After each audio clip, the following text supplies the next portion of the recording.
Assalamualaikum warahmatullahi wabarakatuh.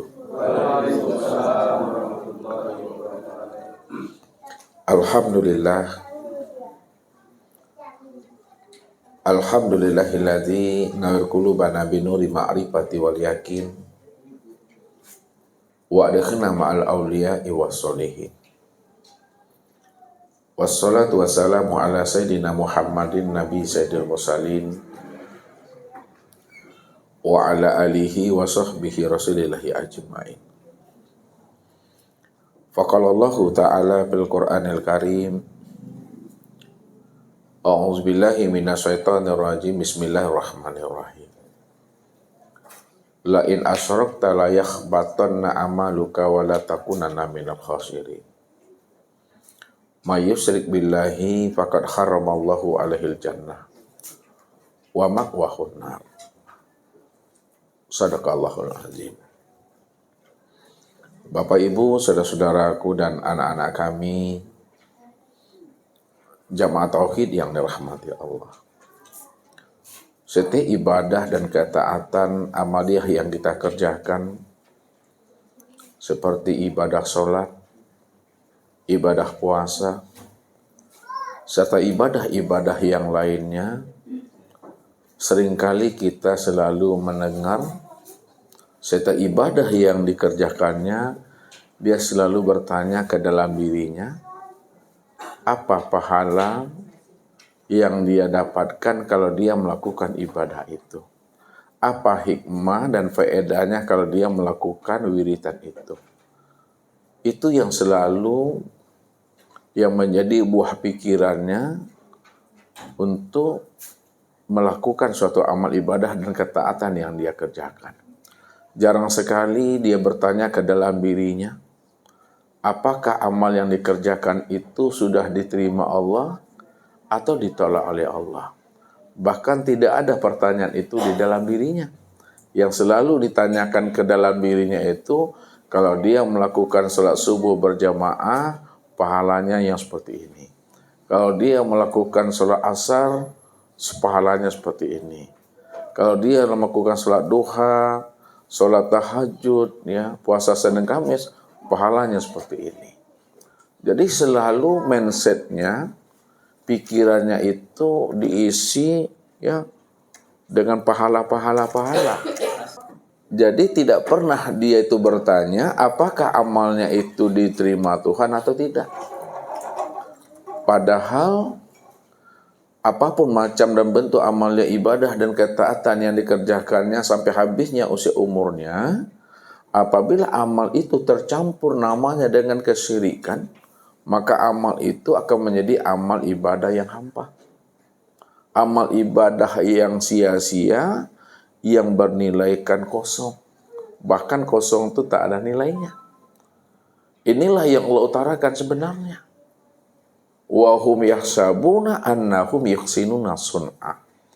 Mereka mengira dan menyangka bahwa seluruh amal ibadah dan ketaatan yang dia kerjakan itu, ya, dia menyangka dia telah melakukan amal yang terbaik di hadapan Allah.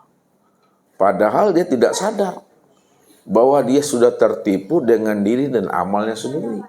Itu disebabkan amalnya itu sudah tercampur namanya dengan kesyirikan. Jadi amal yang sudah tercampur dengan kesyirikan itu tidak bernilai Bapak Ibu. Makanya Allah jelaskan, la in asyrakta la yakhbatan amaluka wala takunanna minal khasirin.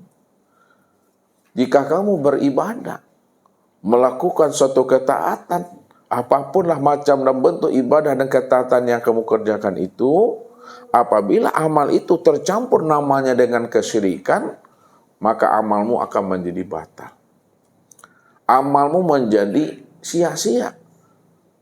Kalau Allah sudah mengatakan amal kita dibatal, hampa dan sia-sia, tentu tidak akan bernilai Bapak Ibu. Bahkan apa kata Allah? Di ujung ayat itu, wala takunanna minal khasirin. Dan sungguh kamu termasuk orang yang rugi. Rugi di dunianya dan rugi di akhiratnya. Dan Allah pertegas kembali Bagaimana kerugian yang mereka dapatkan nanti di akhirat, kata Allah. May yusyrik billahi faqad harramallahu alaihil jannah wa ma'wahun nar. Siapa yang terang-terangan, nyata-nyata dia menyandingkan dirinya dengan aku haramkan bagi dirinya itu surga.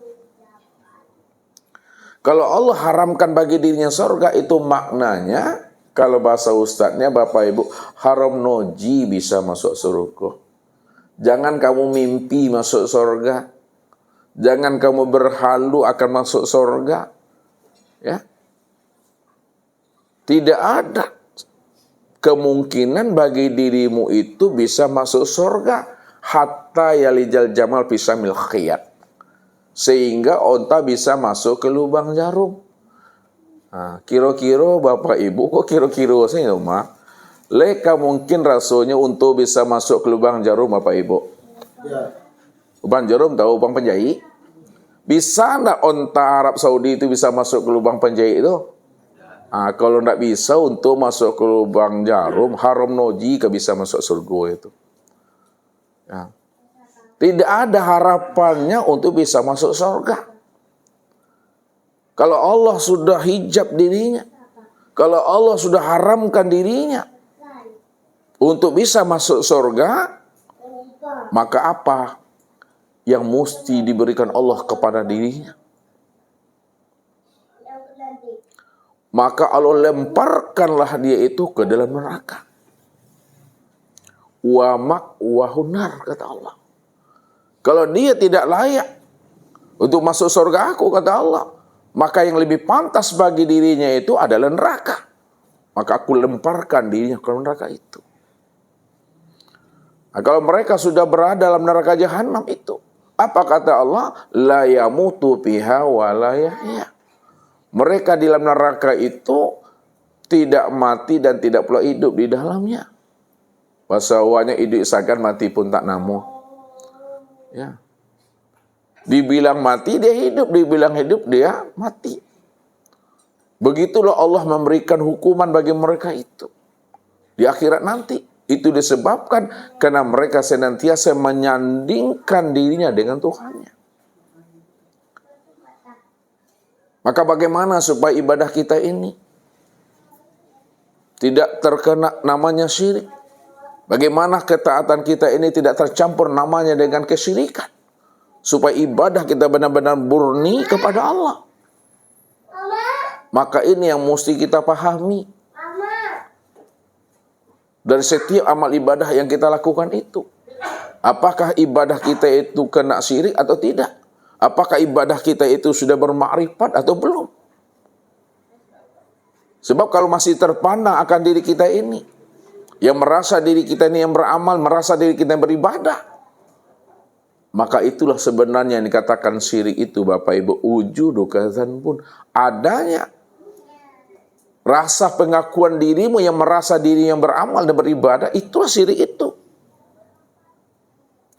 Makanya yang dikatakan syirik itu, Bapak Ibu, secara makna hakikinya, apabila masih ada diri yang lain selain Allah, itulah yang dikatakan syirik itu.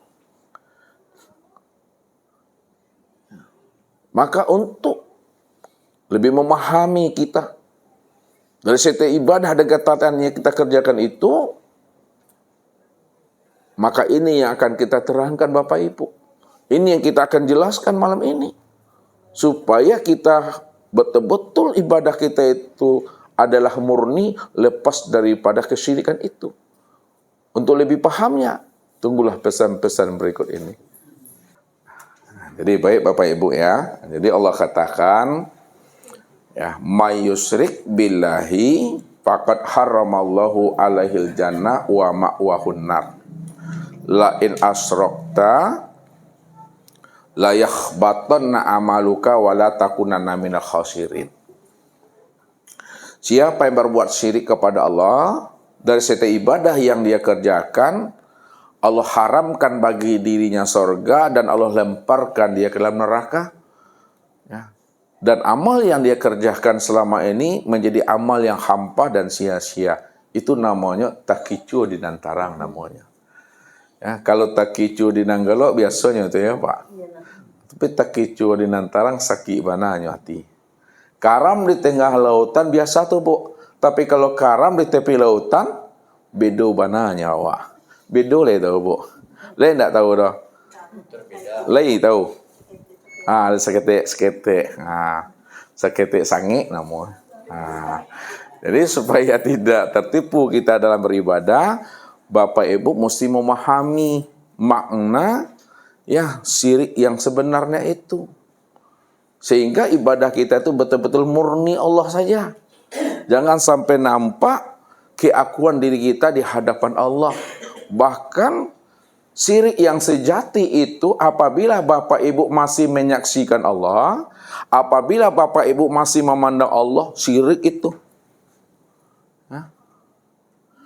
Di mana letaknya kalau Bapak Ibu memandang Allah, menyaksikan Allah, hukumnya syirik? Karena masih ada dua diri, masih ada dua wujud. Ada diri yang memandang, ada pula diri yang dipandang. Ada diri yang menyaksikan, ada pula diri yang disaksikan. Padahal sebenarnya diri yang memandang dengan diri yang dipandang adalah satu. Diri yang disaksikan dengan diri yang menyaksikan juga satu. Disitulah rahasianya. Kalau Bapak Ibu beribadah masih memandang Allah, Bapak Ibu beribadah masih melihat Allah, di situ letak syirik itu. Jadi jangan lagi Bapak Ibu menyentar-nyentar dan menilik-nilik Tuhan. Ya. Nah, kalau Bapak Ibu masih menyentar dan menilik Tuhan ke dalam diri, pada saat menyentar, pada saat menilik, pada saat menyilau-nyilau Tuhan ke dalam diri, di situ jatuhnya syirik itu. Makanya apa? Kita mesti pahami makna syirik itu yang sebenarnya, sehingga tidak ada diri yang lain lagi, hanya Allah saja semata-mata secara mutlak Bapak Ibu. Jadi syirik itu kita pahami makna hakikatnya Bapak Ibu. Jadi ada syirik itu secara ilmunya. Nah, lihat.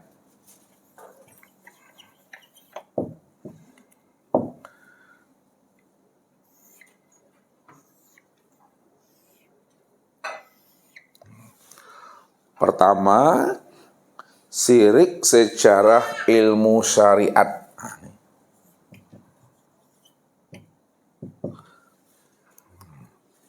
Ilmu syariat itu namanya ilmu fikih.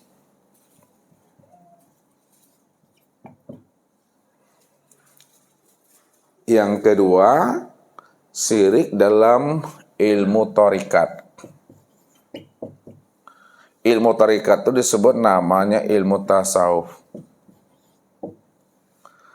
Dan yang ketiga, syirik dalam ilmu hakikat. Ilmu hakikat itu yang sebenarnya ilmu tauhid. Jadi dalam setiap ibadah, dalam setiap amalan, jangan kita kena syirik. Baik itu syirik secara syariat, syirik secara thariqat, dan syirik secara hakikat. Nah, kita lihat dulu satu-satunya. Syirik secara ilmu syariat fikih, ini yang dikenal namanya dengan syirik jalli. Jalli itu bahasa awaknya nyatu. Ya. Jalli bisa dilihat tuh, bisa dipegang, bisa diawai, bisa diresek, bisa dikakuk tuh. Mana yang syirik jalli, yang nyata, yang jelas, bisa dipandang, bisa dilihat, bisa diresek, bisa diawai. Syirik jalli itu Bapak Ibu betul-betul nyata dia pada perbuatan tubuh kita ini. Nah, nih. Jadi syirik jalli ini nyata pada perbuatan tubuh. Apa maknanya syirik jalli itu nyata pada perbuatan tubuh? Maknanya secara hakikatnya, secara hakikinya, apabila masih ada sebesar zarah perbuatan kita, perbuatan makhluk, perbuatan hamba yang merasa dirinya yang berbuat, itulah yang dikatakan namanya syirik jali itu. Padahal diri Bapak Ibu ini tidak pernah ada di hadapan Allah. Buktinya, tidak pernah ada di hadapan Allah itu pada saat azan dikumandangkan oleh muazin, yaitu pada lafaz hayya 'alas shalah. Apa jawabannya? La haula wala quwata illa billah. Mari salat. Mari besarkan Allah, mari agungkan Allah, mari melangkah ke masjid. Maka kita mengatakan la haula wala quwata illa billah, ya Allah. Tidak ada kuasaku ya Allah. Tidak ada kehendakku ya Allah. Untuk bisa mendirikan ibadah sholat ya Allah. Untuk bisa datang ke surau ya Allah. Kalau bukan karena kudrat dan iradatmu ya Allah. Itulah ucapan yang mesti keluar dari lisan kita ini. Kulima la haula wala quwata illa billah. Kita selalu melafazkan kelima itu. Selalu kita menyebutnya, tapi kita tidak pernah tahu makna di balik yang kita sebut. Ya. Bertolak belakang antara ucapan dengan perbuatan kita. Ya. Apa yang kita sebut tidak sesuai dengan apa yang kita perbuat sebenar-benarnya. Sekarang Ustaz mau nanya sama ibu-ibu ini. La haula wala quwata, apa artinya ibu? Tidak ada daya dan upaya illa bila kecuali dengan Allah. Sekarang kita coba bahas ini dulu. La haula wala quwata illa billah. Tidak ada daya dan upaya. Tidak ada kudrat dan iradatku, melainkan kudrat iradat Allah. Mana yang la haula wala quwata pada diri Bapak Ibu, dan mana yang ilah billah pada diri Bapak Ibu. Yang dikatakan la haula wala quwata pada diri Bapak Ibu, itulah yang disebut namanya dengan tubuh. Tubuh inilah yang la haula wala quwata itu. Tubuh ini adalah tiada wujud. Kalaulah tubuh ini adalah tiada wujud, maka tubuh ini adalah tiada hidup. Kalaulah tubuh ini tiada hidup, maka sesungguhnya diri kita ini adalah mati. Diri kita ini hanya kesing saja. Ya. Cangkangnya sajunya Bapak Ibu. Makanya sesungguhnya diri kita ini ya hakikatnya adalah tiada. Hakikatnya adalah mati. Hakikatnya adalah tuli. Hakikatnya adalah buta. Hakikatnya adalah bisu. Hakikatnya adalah bodoh. Hakikatnya adalah lemah. Hakikatnya adalah papa. Inilah yang diri la haula wala quwata itu. Ya, yang disebut namanya a'yan kharjiyah namanya nih.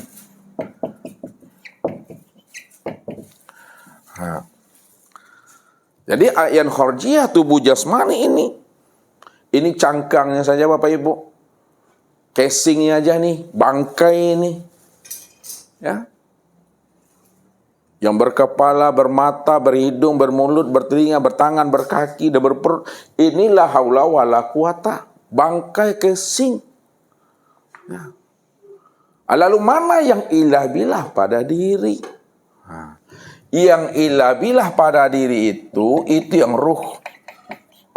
Itu yang ruh. Ruh itulah yang disebut namanya sifat ma'ani. Tempat memandang nyatanya sifat Allah tuh. Ya, nih. Ruh ini tempat memandang nyatanya sifat Allah yang disebut namanya sifat ma'ani. Ada berapa tuh? 7. Nah, itu sama. Apa lagi? Basar. Apa lagi? Kalam. Apa lagi? ilmu, apa lagi? Kudorat, apa lagi? Iradat, apa lagi? Ayat. Itulah. Jadi ruh inilah tempat memandang nyatanya sifat Allah. Sama, basar, kalam, ilmu, koda, iradat, dan hayat. Karena ruh itu tempat memandang nyatanya sifat Allah yang 7. Disitulah dikenal, disitulah disebut bahwa ruh itu adalah rahasia ilahi, rahasia Allah. Wa yas'alunaka 'anir ruh qul ruh min amri rabbi. Wa ma utitu minal ilmi illa qalila. Mereka bertanya kepada engkau, hai Muhammad, tentang ruh. Katakan, hai Muhammad, bahwa ruh itu rahasiaku. Rahasia tempat memandang nyatanya sifat-sifat aku. Sifat samaku, basarku, kalamku, ilmuku, kodratku, iradatku, dan hayatku. Makna hakikinya. Karena sifat itu tiada lain adalah dirinya Tuhan. Maka makna hakikat sebenarnya dari ayat itu, apabila mereka bertanya kepada engkau, hai Muhammad, tentang ruh, katakan, hai Muhammad, sesungguhnya ruh itu adalah aku. Itulah makna ilah bila itu, Bapak Ibu. Disinilah Allah mengajarkan kita, membimbing dan menuntun kita dengan sebuah pertanyaan. Wa fi anfusikum afala tubsirun. Pada dirimu aku ini telah nyata. Pada dirimu aku ini telah wujud. Pada dirimu aku yang menjadi rahasia dirimu. Kenapa tidak kamu pikirkan, kata Allah? Kenapa tidak kamu pahami bahwa aku inilah yang wujud dan nyata menjadi rahasia dirimu, kata Allah? Kenapa tidak kamu pahami, kata Allah? Makanya orang yang masih ada sebesar zarah, perbuatan dia yang merasa dirinya berbuat. Ada sebesar zarah dia yang punya usaha. Ada sebesar zarah dia yang punya ikhtiar.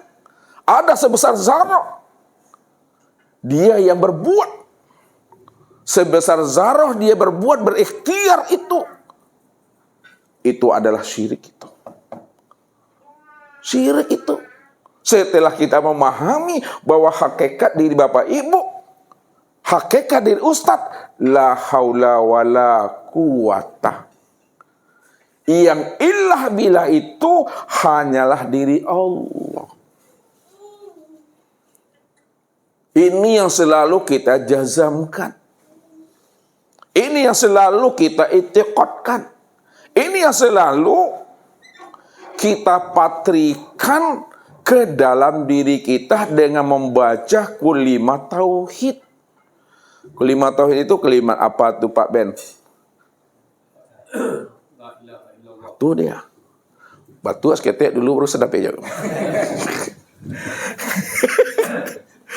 Kalimat tauhid itu tuh la ilaha illallah. Apa artinya tuh Pak Andre?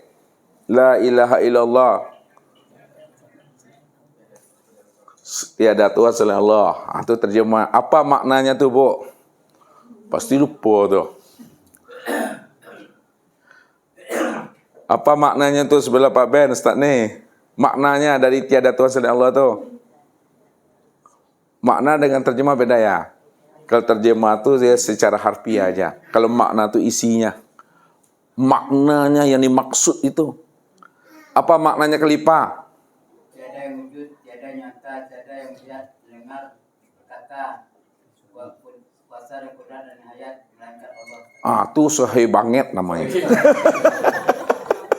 Itu sahih banget. Tidak ada yang nyata. Tidak ada yang wujud pada tubuhku, pada kulitku, dagingku, uratku, tulangku, limpa, hati, jantung, rabu, empedu, buah punggung, ruh dan sirku. Illallah. Hanya Allah sajalah yang nyata. Allah yang nyata pada tubuh ini. Yang nyata pada kulit, daging, urat, tulang, limpa, hati, jantung, rabu, empedu, buah punggung, ruh dan sir. Hanya Allah semata-mata. Makanya kalimat la ilaha illallah ini ada nafinya dan ada isbatnya. Nah, ini la ilaha, ini nafi namanya Bapak Ibu, nafi. Nafi itu mentiadakan. Illallah itu yang isbat. Isbat itu udah menetapkan dia. Nah, yang kita nafikan itu tidak ada yang nyata pada tubuh, pada kulit, pada daging, urat dan tulang, hati, jantung, rabu, empedu, buah penguru dan sir, itu dinafikan, tiadakan tuh. Baru illallah, isbatkan kembali. Hanya Allah lah yang nyata, Allah lah yang wujud secara mutlak, zahir dan batin pada tubuhku, kulit, daging, urat, tulang, hati, jantung, rabu, empedu, buah penguru dan sirku, hanya Allah. Nah, ini Bapak Ibu. Jadi jangan lagi merasa Bapak Ibu punya usaha. Jangan lagi Bapak Ibu merasa Bapak Ibu punya ikhtiar. Jangan lagi Bapak Ibu merasa Bapak diri Ibu itu yang beramal dan beribadah. Ya. Kalau dikatakan Bapak Ibu berusaha, kalaulah Bapak Ibu dikatakan punya ikhtiar, mana yang sebenar-benar usaha dan ikhtiar yang nyata pada diri Bapak Ibu itu? Coba jawab Ibu. Kalau Bapak Ibu merasa punya ikhtiar, punya usaha, mana yang dikatakan sebenar-benar usaha dan ikhtiar pada diri Bapak Ibu? Hah? Ikhtiarnya nggak ada. Kalau tidak ada, ikhtiar siapa yang ada? Kalau ikhtiar Allah cuma yang wujud, ikhtiar Allah cuma yang nyata, mana yang dikatakan ikhtiar Allah yang wujud dan yang nyata pada diri Bapak Ibu? Khalifah. Tadi sudah disebut tadi. Yang dikatakan sebenar-benar ikhtiar dan usaha itu yang mana dalam pandang Tuhan? Dalam ilmu hakikat.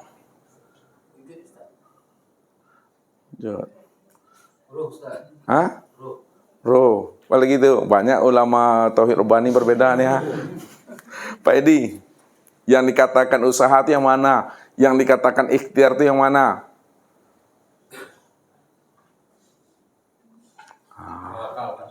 Tawakal. Pak Ardi, kameramen. Napas, Pak. Oh, napas. Kalau Ibu, angok. Anda. Lihat. Ini kita masuk ke ranah hakikat nih. Yang saya tanyakan hakikat. Bahwa diri Bapak Ibu tadi apa? La haula wala quwata illa billah. Apa artinya tuh ya Pak? Ulang lagi. Illa billah. Kecuali Allah. Berarti kita tidak punya usaha dan tidak punya ikhtiar. Kita tidak punya daya dan upaya. Lalu mana yang dikatakan sebenarnya usaha? Mana yang disebut sebenarnya usaha? Yang dikatakan sebenarnya usaha dan ikhtiar itu nyatanya sifat Allah yang tuju pada diri Bapak Ibu. Mana nyatanya sifat Allah yang tuju pada diri Bapak Ibu? Itunya sama, basar, kalam, ilmu, kodorat, iradat, dan hayat. Itulah yang dikatakan usaha itu. Itu yang dikatakan ikhtiar. Nyatanya sifat Allah pada diri. Kita kan dah nyebut tadi itu, la haula wala quwata illa billah. Ya Allah, tidak ada kudratku ya Allah. Tidak ada iradatku ya Allah. Engkau ya Allah yang semata-mata yang punya kudrat ya Allah. Engkau semata-mata yang punya iradat ya Allah. Makanya kalau dikatakan usaha dan ikhtiar, yang sebenarnya usaha dan ikhtiar itu nyatanya sifat Allah yang tuju, sifat ma'ani ini. Sama, basar, kalam, ilmu, koda, iroda, dan hayat. Sedangkan sifat itu wasifati la ghairi. Wasifati la ghairi. Nah. Sifatku itu tiada lain adalah aku itu. Sifat itu tiada lain adalah aku, kata Allah. Kalaulah sifat itu tiada lain adalah dirinya Allah, lalu mana yang dikatakan sifat